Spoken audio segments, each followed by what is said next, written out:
BNR gold and diamonds తరుగు తక్కువ బంగారం ఎక్కువ. ఇప్పుడు మన వైజాగ్ లో జూలై 24న గ్రాండ్ ఓపెనింగ్. సెకండ్ ఇన్నింగ్స్ వచ్చిందే, ఈ సెకండ్ ఇన్నింగ్స్ అనేది నా మోస్ట్ సాటిస్ఫాక్టరీ ఇన్నింగ్స్ అండి. ఇక్కడ ఒక్క పాజ్. ఇప్పుడు మీరు ఇందాక అన్న దానిలో ఇప్పుడు మీకున్న సక్సెస్, మీకున్న 4 కోట్లు 5 కోట్లు కలెక్ట్ చేసిన సినిమాలు, వీటిలో ఈ వరుసలో కనుక మనం తీసుకుంటే ఈ చేంజింగ్ ట్రెండ్స్ని మీరు మ్యాచ్ చేయలేకపోయారా? లేదు, నేను ట్రెండ్ చేంజ్ చేసుకుంటూ నేనంటే నేను కాదు, నా డైరెక్టర్సు నా ప్రొడ్యూసర్సు అలాంటి వాళ్ళు తగిలేరు నాకు. Chitrambhalare Vichitram was out of the box film. అవును. Jambalakadi Pamba was out of box film. తర్వాత సేమ్ ట్రెండ్ చేయాలని నా కోరిక. చేసాం, అదృష్టం జయసుధ గారిది. అవును. హలో డార్లింగ్ చాలా forward. Hello darling cinema Ramoji garu చూసి ఏం సినిమా తీశారంటే ఇది అమ్మొద్దు, సూపర్ డూపర్ హిట్ అవుతుంది అన్నారు. కానీ ఆడలేదు అవి. ఎందుకు ఆడలేదు? ఆడియన్స్కి అప్పుడు ఫిల్మ్ లిటరసీ ఇంత లేదు. They were limited to one scope. I was in advance, rather we were in advance. నా గ్రూప్ ఎవరైతే చేశారో మేము అడ్వాన్స్లో ఉన్నాం సినిమాలో. సో ఒక టైంకి వచ్చేటప్పుడు ఒక బోర్డమ్ స్టార్ట్ అయింది. సేమ్ కామెడీ, నాకు ఆ బ్రాండ్లు ఇష్టం లేదు. కామెడీ హీరో ఇది అది రకరకాలుగా చేయాలని కోరిక ఉండేది. ఆ పాయింట్ వచ్చినప్పుడు ఐ థాట్ జనాన్ని బోర్ కొట్టించడం కంటే, ఆ చెడ్డ పేరు రావడం కంటే నేను దూరంగా వెళ్ళడం బెటర్ అని వెళ్ళిపోయాను. ఓకే, అదే కారణం. ఓకే, బట్ మళ్ళీ కంబ్యాక్ ఎలా జరిగింది సార్? అంటే మధ్యలో ఈ రాజకీయాలు అన్నవి వాటిలో మీరు ఎంతవరకు రాణించారని మీరు అనుకుంటున్నారు? You did not become an MLA, you did not become an MP, ఒక మినిస్టర్ అవ్వలేదు. ఎందుకు అంటే అవే కదా అల్టిమేట్ గోల్స్ రాజకీయాల్లోకి వెళ్ళినప్పుడు ఎవరికైనా ఉన్నవి అవే. నేను అంతవరకు మీరు ఎందుకు వెళ్ళలేకపోయారు? నేను ఇప్పుడు రాజకీయాలకు కానీ సినిమాలకు కానీ గోల్స్ పెట్టుకోనండి, ఒక థాట్తో వెళ్తా. రాజకీయాల్లోకి నేను వెళ్ళడానికి ప్రధాన కారణం ఏంటంటే హిందుత్వ, రామ్ మందిర్, వాజ్పేయి గారు లాంటి వ్యక్తి ఒక ఓటుతో ఓడిపోయినప్పుడు ఇలాంటి వ్యక్తి కోసం నేను పనిచేయాలి, రామ్ మందిర్ వస్తే ఏం తోలు వస్తుంది అనేటువంటి ఒక ఆలోచనతో వెళ్ళా. ఇవాళ జనానికి ఏంటంటే ఒక రాజకీయంలో సక్సెస్ అంటే ఒక ఎమ్మెల్యే ఎంపీ కావడం లేదా మినిస్టర్ కావడం.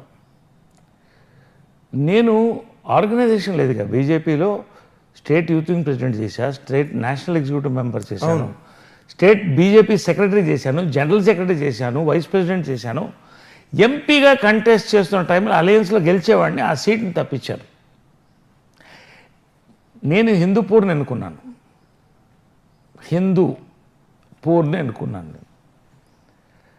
I wanted to build a model constituency. చాలా అడ్డంకులు తగిలినాయి. I don't want a name beyond that. నేను ఇంత బ్రాడ్ దాంట్లో వెళుతుంటే సార్, ఇప్పుడు మీరు ఇంత అవుట్ స్పోకెన్ పర్సను, మీ 50 ఏళ్ల ప్రవాసానికి సంబంధించిన ఇంటర్వ్యూది, ఇందులోని మీరు కొన్ని మాటలు చెప్పకపోతే మీరు కూడా దాచుకుని చెప్తా ఇంటర్వ్యూకి బలం ఏముంటుంది? నేను అనేది ఏంటంటే రాజకీయాల్లో ఇట్ ఈస్ మళ్ళీ దానికి ఒక యాంగిల్ తీసుకోవడం కంటే నాకు రావాల్సిన సీటు రాలేదు, పర్వాలేదు. అసలు ఎందుకు జరిగింది అలాగా? నన్ను అది ఈక్వేషన్స్ వల్ల, రకరకాల ఈక్వేషన్స్ ఇచ్చి ఉండవచ్చు, ఇవ్వలేదు. నన్ను ధర్మవరం నుంచి కంటెస్ట్ చేయమన్నారు ఎమ్మెల్యేగా, నేను చేయనని చెప్పాను.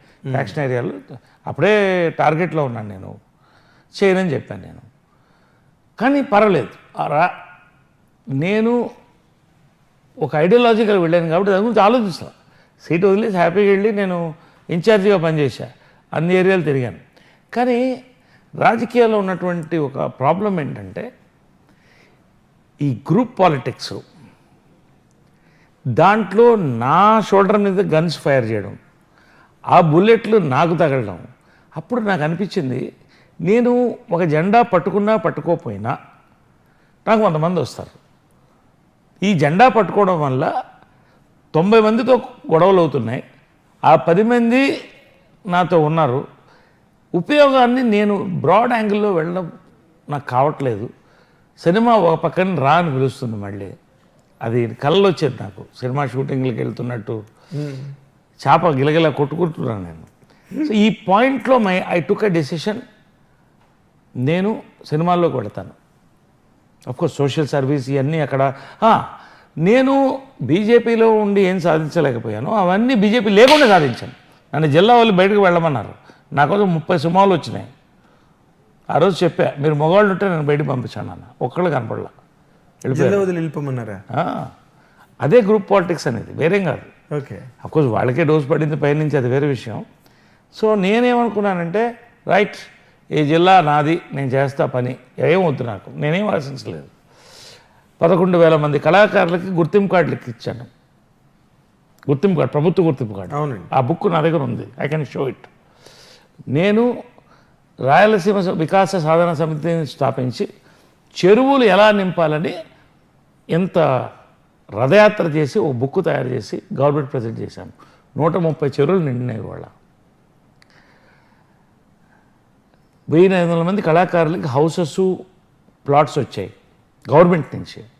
నేను పనిచేశాను దీనికోసం. అప్పుడు అందరు పార్టీలు నన్ను కలుపుకున్నారు, నేను రాజకీయాల్లో ఉన్నానంటే.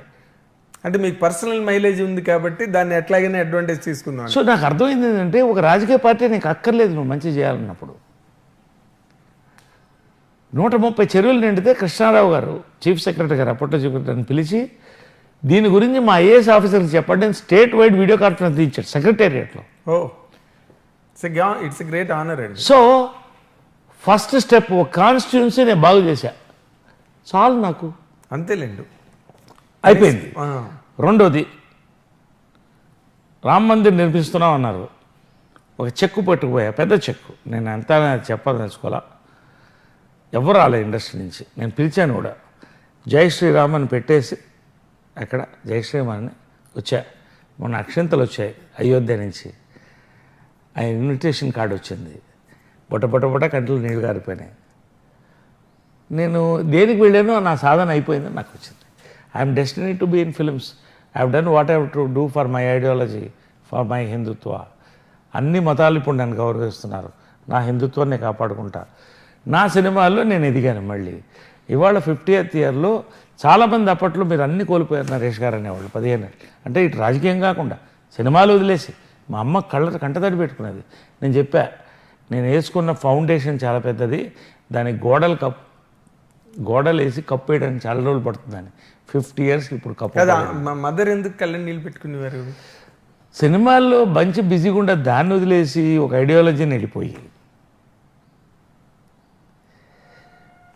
అక్కడ సక్సెస్ అవ్వలేదని ఆ ఫీలింగ్. ఆమె వచ్చింది పాప, కృష్ణ గారు వచ్చారు హిందూపూర్కి, ఇల్లు పెట్టాను అక్కడ.